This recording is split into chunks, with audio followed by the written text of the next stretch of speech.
आओ चलो अपने हिस्से का उजाला करते हैं, अंधेरों का क्या है, रोशनी तो चिरागों को करनी है।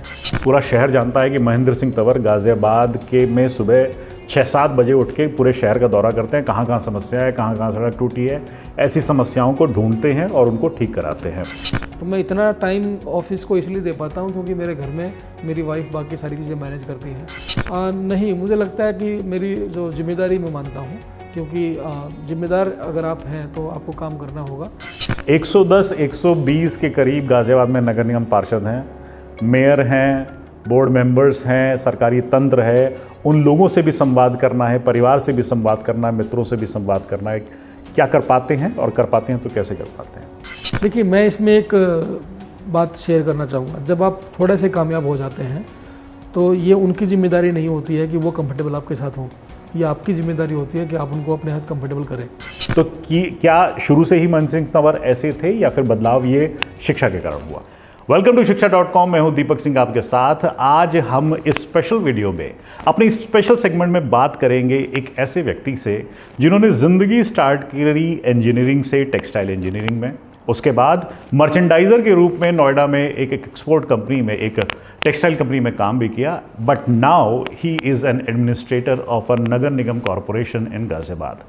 मिलते हैं महेंद्र सिंह तंवर जी से। महेंद्र जी, बहुत बहुत स्वागत है आपका शिक्षा.com पर। नमस्कार जी। अब क्या ये जो आपका अचीवमेंट हुआ, ये जो शिक्षा ने आपके जीवन में एक बड़ा इंपॉर्टेंट रोल फिल किया, चाहे वो किसी भी पड़ाव की बात करी जाए, 8वीं क्लास के स्कूल की बात करी जाए जिसमें अंग्रेजी ही 6ठे स्टैंडर्ड में ABCD आती थी, भिवानी की बात करी जाए जहाँ पे आपने टेक्सटाइल इंजीनियरिंग के गुर सीखे, फिर बात करी जाए नोएडा में आके आपने नौकरी करी, उस कॉरपोरेट अनुभव से आपने बहुत कुछ सीखा होगा। SSC की तैयारी करी, उससे आपने बहुत कुछ सीखा। डिफेंस डिपार्टमेंट में जाके, डिफेंस मिनिस्ट्री में जाके नौकरी करी। इस पूरे शिक्षा यात्रा के दौरान till your UPSC, till sitting here being the municipal commissioner of नगर निगम गाजियाबाद, आपको क्या लगता है कि आपके जीवन में किस तरह का परिवर्तन हुआ? नंबर 1, सबसे पहले लाइफस्टाइल के बारे में अगर बात करूं, जीवन शैली के बारे में क्या परिवर्तन आपको लगता है? परिवर्तन तो ऐसा कुछ नहीं है। मुझे लगता है मैं कॉलेज में भी यही मेरा करेक्टर था, आज भी मैं वैसा ही हूँ। कॉलेज में दाढ़ी नहीं रखा करते? हाँ, मतलब ये एक फ़र्क है, फिजिकल अपीयरेंस चेंज हुआ है। तो थोड़ा सा ऐसा कोई मेरे माइंडसेट में कोई चेंज नहीं है। अच्छा, मेरे जो फ्रेंड सर्कल है वो आज भी वैसे ही हैं। तो बहुत फ़र्क मैं अपनी लाइफ में तो ज़्यादा नहीं मानता हूँ, ना ही कोई कपड़े पहनने से लेके और अपनी लाइफ को डेली रूटीन में कोई चेंज नहीं हुआ है। पहले मैं कॉलेज में जाता था, अब मैं जॉब करता हूँ। तो दूसरा जो एजुकेशन का रोल आपने जो कहा है, कि मैं इतना तो कहूँगा कि लिटरेसी और एजुकेशन में फ़र्क तो होता है। मैं हमेशा इस बात को मैंने फोकस किया कि जो एजुकेशन है ना, वो करेक्टर बिल्डिंग का एक जरिया हो सकता है, नौकरी पाने का या कोई कामयाबी पाने का जरिया नहीं हो सकता। तो मैं हमेशा एजुकेशन को एक लर्निंग प्रोसेस समझा है मैंने, और आज भी मुझे लगता है कि मैं एजुकेशन में ही हूँ। और IAS अपने आप में एक ऐसी जॉब है जिसमें बहुत डाइवर्सिटी है। तो मेरा करियर में जो इतनी डाइवर्सिटी दिखाई देती है आपको, मुझे लगता है कि शायद ये सूट करती है मेरी सर्विस को। क्योंकि आज कभी मैं SDM के रूप में लॉ एंड ऑर्डर देखा मैंने, कभी मैं रूरल डेवलपमेंट देखा मैंने CDO के रूप में, आज मैं अर्बन सेक्टर में म्युनिसिपल कमिश्नर का रोल देख रहा हूँ। कल को हो सकता है मैं किसी डिपार्टमेंट में एजुकेशन सेक्टर को देख रहा हूँ, कब परसों हो सकता है मैं एग्रीकल्चर सेक्टर को देख रहा हूँ। तो मेरी लाइफ जो अगले 25-30 साल जो हैं वो ऐसी ही होने वाली है। तो जो ये मल्टीपलिसिटी और डाइवर्सिटी है, ये मुझे लगता है कि सूट करती है मुझे, और मैं इसीलिए एंजॉय भी करता हूँ अपनी जॉब को। कहते हैं कि शिक्षा कई बार आपके जीवन में डिसिप्लिन लेकर आता है। आपने भी ऐसा कुछ महसूस किया? बिल्कुल आती है। अब छोटे से बच्चे को देखिए, अब जब चलो हम तो ठीक है फर्स्ट क्लास में डायरेक्ट एडमिशन हुआ था, आजकल तो LKG UKG और किंडरगार्टन वगैरह का सारा कॉन्सेप्ट है। सबसे पहले क्या आता है? डिसिप्लिन आता है। वो सुबह टाइम पे उठता है, वो यूनिफॉर्म उसको ठीक से पहनना है, गंदी नहीं करना है, टाइम पे स्कूल जाना है, टाइम पे क्लास अटेंड करनी है, वापस में होमवर्क करना है। तो उस लाइफ को इनिशिएट करने के लिए, उसमें डिसिप्लिन इन्फ्यूज़ करने के लिए एजुकेशन काफ़ी रोल प्ले करती है। और उसके बाद बाकी जो बिल्ड होता है, उसके बाद फाउंडेशन तो डिसिप्लिन ही है। You are known to wake up early in the morning. पूरा शहर जानता है कि महेंद्र सिंह तंवर गाजियाबाद के में सुबह 6-7 बजे उठ के पूरे शहर का दौरा करते हैं, कहाँ कहाँ समस्या है, कहाँ कहाँ सड़क टूटी है, ऐसी समस्याओं को ढूंढते हैं और उनको ठीक कराते हैं। तो क्या शुरू से ही महेंद्र सिंह तंवर ऐसे थे या फिर बदलाव ये शिक्षा के कारण हुआ? मैं ऑनेस्ट रहूँगा इसमें, मैं अर्ली राइजर नहीं हूँ। मैं लेट सोने वाला आदमी हूँ। मैं नॉर्मली, क्योंकि मैं अपनी हॉबीज़ को भी परस्यू करता हूँ, तो मैं रात में काफ़ी देर जगता हूँ। तो मैं जल्दी सुबह उठने वाला नहीं हूँ। मैं इनफैक्ट कभी स्कूल की तैयारी के वक्त या एग्ज़ाम की तैयारी के वक्त मैंने कभी सुबह उठ के रिवीजन नहीं किया, बिकॉज वो मुझे सूट नहीं करता। हाँ, लेकिन जॉब की रिक्वायरमेंट ऐसी है, आपकी म्यूनिसिपल कमिश्नर होके अगर आप मॉर्निंग में उठ के नहीं जाएंगे, हमारा काम क्या है, शहर जब उठे उससे पहले शहर साफ़ हो जाए। जिस दिन हम साफ़ नहीं करते तब हमारी प्रेजेंस ज़्यादा महसूस होती है, जिस दिन हम साफ़ कर देते हैं हमारी प्रेजेंस महसूस नहीं होती, क्योंकि हमने अपना काम कर दिया है।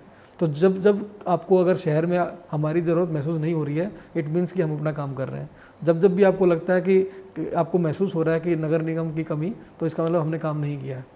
तो ये जॉब का जो रोल है वो ऐसा है कि अगर मैं मॉर्निंग में उठ के, अगर 5 बजे मेरा सफाई कर्मचारी उठ के शहर को साफ़ कर रहा है, मेरी पूरी टीम मॉर्निंग में डोर टू डोर कलेक्शन के लिए उठ के गाड़ियाँ निकलती हैं, सब शहर की सफाई होनी शुरू होती है, उस टाइम पे अगर मैं शहर में नहीं घूमूंगा तो मैं अपने जो रोल है मेरा जॉब का, मुझे लगता है उसको मैं जस्टिफाई नहीं करूँगा। तो ये इसलिए नहीं कि मुझे शौक़ है सुबह उठ के घूमने का, मेरी जॉब की मुझे लगता है डिमांड है, और मैं अगर इसको जस्टिफाई नहीं करता हूँ तो मैं अपने जॉब के साथ में मैं लॉयल नहीं हूँ। तो it is more like loyalty to job rather than कि मेरी कोई हॉबी है। और क्या रहन सहन के तरीके में हो सकता है कि पहले जो है खर्च करने के लिए उतने पैसे नहीं थे, being an IAS salary package अच्छा है, now you are more dependent on yourself, आपको लगता है कि शिक्षा ने आपको ये ताकत दी है? मुझे लगता है पहले तो हम ज़्यादा, मैं कहीं चला जाता था शॉपिंग करने, अब तो वो भी नहीं जा पाते हैं। बट अच्छी बात है कि लाइफ में फैमिली में अब वाइफ भी उसका एक हिस्सा हो चुकी हैं, और मैं ऑनेस्टली स्पीकिंग इतना मैं ऑफिस में इतना टाइम इसलिए दे पाता हूँ, मैं इतना काम 12 घंटे, क्योंकि जब मैं मॉर्निंग में निकलता हूँ तो मेरी वाइफ सो रही होती हैं, और जब मैं कई बार इतना लेट होता हूँ कि केवल डिनर टेबल पे ही हम लोग मिलते हैं, तो मैं इतना टाइम ऑफिस को इसलिए दे पाता हूँ क्योंकि मेरे घर में मेरी वाइफ बाकी सारी चीज़ें मैनेज करती हैं। तो मेरी फैमिली को हैंडल करना, अपनी फैमिली को हैंडल करना, मेरे गेस्ट्स जो आते हैं उनको अटेंड करना, पूरे घर का होम मैनेजमेंट देखना, तो उनका रोल भी काफ़ी बड़ा है। तो उसी रोल में एक रोल उनका शॉपिंग करना भी है। तो जब भी कहीं जाती हैं तो मेरे लिए जो भी कुछ होता है, अगर उन्होंने शॉपिंग की है तो हो जाती है, वरना मैं तो बहुत कम जा पाता हूँ। आपने मुझे बताया कि फैमिली के लिए उतना समय नहीं दे पाते क्योंकि काम में बहुत समय लगता है आपका। क्या जैसे for example you are not the first municipal commissioner, बहुत सारे म्यूनसिपल कमिश्नर बहुत सारे शहरों में हैं। ज़रूरी नहीं है कि हर म्यूनसिपल कमिश्नर 6-7 बजे उठता होगा, सबके काम करने के तरीके अलग अलग होते हैं, आपका तरीका अलग होता होगा। आपको क्या लगता है कि बट ये जो भूख है अच्छा करने की और अच्छे रिस्पॉन्सिबिलिटीज़ को और अच्छे तरीके से निभाने की, ये सतत निरंतर प्रोसेस, ये जो ज्ञान वर्धन का या फिर कह लीजिए अच्छा काम करने की कोशिश का, ये प्रोसेस आपको और जो है आपके जीवन को और विकसित दिशा की तरफ ले जा रहा है? देखिए, 2 बातें हैं जो आपने पूछी हैं कि ऐसा नहीं है कि मैं कोई पहला म्यूनिसिपल कमिश्नर हूँ जो ये करता हूँ। मुझे लगता है आज के समय में सारे म्यूनिसिपल कमिश्नर सुबह मॉर्निंग विजिट्स करते हैं। वो हमारे जॉब की नीड भी है, हमारी सरकार की मंशा भी है। समय समय पे इनफैक्ट केवल फील्ड के ऑफिसर नहीं, आप जो फील्ड में ऑफिसर्स नहीं है लखनऊ में जो हमें हेड करते हैं, वो भी मॉर्निंग में वीसीज के माध्यम से जुड़ते हैं। तो एक नीड है अर्बन डेवलपमेंट में इस चीज़ को काम करने की। और बट ये ज़रूर है कि जब किसी का पर्सनल इंटरेस्ट होता है तो जो रनवे पे जो प्लेन दौड़ रहा होता है उसको उड़ाने में मदद मिलती है। तो बहुत सारी चीज़ें 80% तक तो मुझे लगता है सब अचीव करते हैं। अब 80 को 90-95 में जो लेके जाते हैं वो आपकी पर्सनल कैपेसिटी, पर्सनल इंटरेस्ट, आपकी कितना टाइम आप देते हैं, चीज़ों को कैसे देखते हैं, वो एक डिफरेंस ज़रूर आता है। एक मैंने देखा कि आप गाजियाबाद के अंदर कुछ इनोवेशंस लेकर आए, innovations like garbage factory, garbage door to door system, और उसमें भी अपने टेक्नोलॉजिकल एडवांसमेंट किए। कई बार सोचा जाता है, कई बार देखा जाता है कि सरकारी नौकरी या ब्यूरोक्रेटिक नौकरी आपको सिर्फ एक पॉलिसी को फॉलो करना है या पॉलिसी को जो इम्प्लीमेंट करना है, इनोवेशन का स्कोप नहीं है, एंटरप्रेन्योरशिप का स्कोप नहीं है। आपको क्या लगता है? ऐसा नहीं है। अब मुझे लगता है कि, और खासकर अर्बन सेक्टर में बिल्कुल नहीं है। बीइंग म्यूनिसिपल कमिश्नर आपके पास बहुत सारी ऑटोनॉमी होती है, बहुत सारे फंक्शनल आपके पास में फ्रीडम होती है। मुझे लगता है कि ऐसा कोई बाध्यता नहीं है। कुछ चीज़ें होती हैं, चेक एंड बैलेंस लगे होते हैं, उसको क्लियर करना चाहिए। जहाँ तक इनोवेशंस की बात है, काम करते करते जब नीड जो होती है उसको आप सॉल्यूशंस के रूप में देखना शुरू करते हैं, समस्या से समाधान की तरफ बढ़ते हैं, चीज़ें हो जाती हैं। गाज़ियाबाद की मैं बात करूँ, टेक्नोलॉजी का बहुत अहम रोल हो गया है। तो हम लोगों ने यहाँ पे गार्बेज फैक्ट्री हो, चाहे हमने ड्राई वेस्ट सेल करके करीबन 2.5 करोड़ रुपए की इनकम मैं कूड़े से करता हूँ। चाहे ईपीआर को, मैंने लास्ट टाइम भी आपसे बात की थी, तो ईपीआर को हमने मैच्योर किया है, उसको भी इनकम जनरेटिंग एवेन्यू बनाया है। इसके अलावा हमने P2P मैनेजमेंट सिस्टम एक पूरा ऑनलाइन सॉफ्टवेयर डेवलप किया है, जो प्रोजेक्ट मॉनिटरिंग से लेके पेमेंट मैनेजमेंट तक, कॉन्ट्रैक्टर्स की पेमेंट भी हम ऑनलाइन करते हैं ताकि उनको इन चीज़ों के लिए नगर निगमों के चक्कर ना लगाने पड़े। तो बहुत सारी चीज़ें हम लोगों ने यहाँ पे चेंजेस किए हैं, और लगातार होने वाले चेंजेस, अब वेस्ट टू एनर्जी प्लांट लग रहे हैं, तो हमारी जॉब की रिक्वायरमेंट भी है, और मुझे लगता है कि हमें इसको करने से हमारा काम और आसान होता है।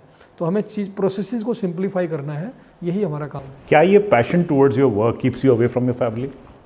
नहीं, मुझे लगता है कि मेरी जो जिम्मेदारी मैं मानता हूँ, क्योंकि जिम्मेदार अगर आप हैं तो आपको काम करना होगा। फैमिली को आप टाइम दे देते हैं, मैं ये नहीं कि मैं हमेशा अवेलेबल हूँ, लेकिन ये है कि जब भी उनको ज़रूरत होती है मैं तब अवेलेबल भी होता हूँ। लेकिन काम के बीच में वो लोग, मैं और बेहतर कर पाता हूँ जब उनका सहयोग होता है। अगर वो सहयोग नहीं करेंगे तो शायद मैं इतना अच्छा ना कर पाऊँ, चाहे मेरी वाइफ है, चाहे बाकी मेरे पेरेंट्स हैं, लेकिन वो लोग इसमें रोल प्ले करते हैं। और उससे भी ज़्यादा बड़ा रोल मुझे लगता है कि आपकी खुद की हॉबीज़ वगैरह भी प्ले करती हैं। आप आराम से जब खुश रहते हैं तो आप अच्छा कंट्रीब्यूट कर पाते हैं। तो ऐसा जो आपकी हॉबी, आपके अगर वर्क प्रोफाइल को, पर्सनल लाइफ और प्रोफेशनल लाइफ का बैलेंस अगर आपका अच्छा है तो आप अच्छा करते हो। फिर तो पूछना बनता है कि आपकी वर्क लाइफ को बैलेंस आपकी कौन सी हॉबी कराती है? मैं पोइट्री करता था, बस उसी को मैंने आगे कंटिन्यू किया हुआ है। पोइट्री करते थे, कुछ बढ़िया सा आपने को जो लगता है कि आपका सबसे फेवरेट शेर आपके द्वारा लिखा हुआ? आपने चरागों से बात शुरू की थी, तो मैं चरागों पे ही ख़त्म करने की बात करूँगा। 2 मेरे शेर हैं चरागों के ऊपर। एक तो ये है कि चराग हो तो बिना शिकवों के फ़कत जलते रहो, चराग हो तो बिना शिकवों के फ़कत जलते रहो, बुझ गए एक दिन तो फिर अंधेरा यहीं छूटेगा। So to all you UPSC aspirants, इससे बेहतरीन शेर आपके जीवन को मोटिवेट करने के लिए शायद आपको दूसरा नहीं मिलेगा, मिल सकते हैं, लेकिन ये चूंकि comes from a successful UPSC aspirant, you should take note of this. Second, दूसरा शेर। दूसरा ये है कि जब कई बार हम लोग काम करते हैं या तैयारी करते हैं तो लगता है कि आसपास मतलब हम ही क्यों कर रहे हैं, ये हमने कौन सा ठेका ले रखा है, इस तरह की बातें भी कई बार माइंड में आती हैं। तो जब आसपास देखते हैं तो मैंने एक बार लिखा था कि आओ चलो अपने हिस्से का उजाला करते हैं, आओ चलो अपने हिस्से का उजाला करते हैं, अंधेरों का क्या है, रोशनी तो चरागों को करनी है। Very good, very. रोशनी चरागों को करनी है, चराग बहुत रोशनी करते हैं। आप ये जो महेंद्र सिंह तंवर, ये जो चराग है, बहुत रोशनी कर रहा है। आपके परिवार, आपके दोस्त जो आपके शुरू से कनेक्टेड हैं, उनको क्या लगता है आप कितना बदल गए? उनको तो कोई बदलाव नहीं नजर आता। You are easily accessible. कई बार देखा जाता है समय की कमी होती है। देखिए, मैं इसमें एक बात शेयर करना चाहूँगा। जब आप थोड़े से कामयाब हो जाते हैं तो ये उनकी जिम्मेदारी नहीं होती है कि वो कंफर्टेबल आपके साथ हों, ये आपकी जिम्मेदारी होती है कि आप उनको अपने हाथ कंफर्टेबल करें। तो ये आपकी जिम्मेदारी ज़्यादा बनती है कि जब आप इस लाइफ में आ जाते हो तो उनके साथ टाइम स्पेंड करें। जब भी मिलें तो उनको ये नहीं लगना चाहिए कि आप कोई बदले हुए पर्सन हैं। आप वो वैसा ही आपको देखें, वैसी ही बातें करिए, वही लैंग्वेज यूज करिए। जब आज भी मैं अपने दोस्तों से मिलता हूँ तो मैं इतनी सदी बातें नहीं करता हूँ। 110-120 के करीब गाजियाबाद में नगर निगम पार्षद हैं, मेयर हैं, बोर्ड मेंबर्स हैं, सरकारी तंत्र है। उन लोगों से भी संवाद करना है, परिवार से भी संवाद करना है, मित्रों से भी संवाद करना है। क्या कर पाते हैं, और कर पाते हैं तो कैसे कर पाते हैं? ज़्यादातर कर लेता हूँ, कभी कुछ गैप रहते हैं तो सारे लोग अपने हैं, माफ़ी मांग लेते हैं। ईजिएस्ट वे आउट, माफ़ी मांग लीजिए। महेंद्र जी, बहुत बहुत धन्यवाद शिक्षा.com से बात करने के लिए।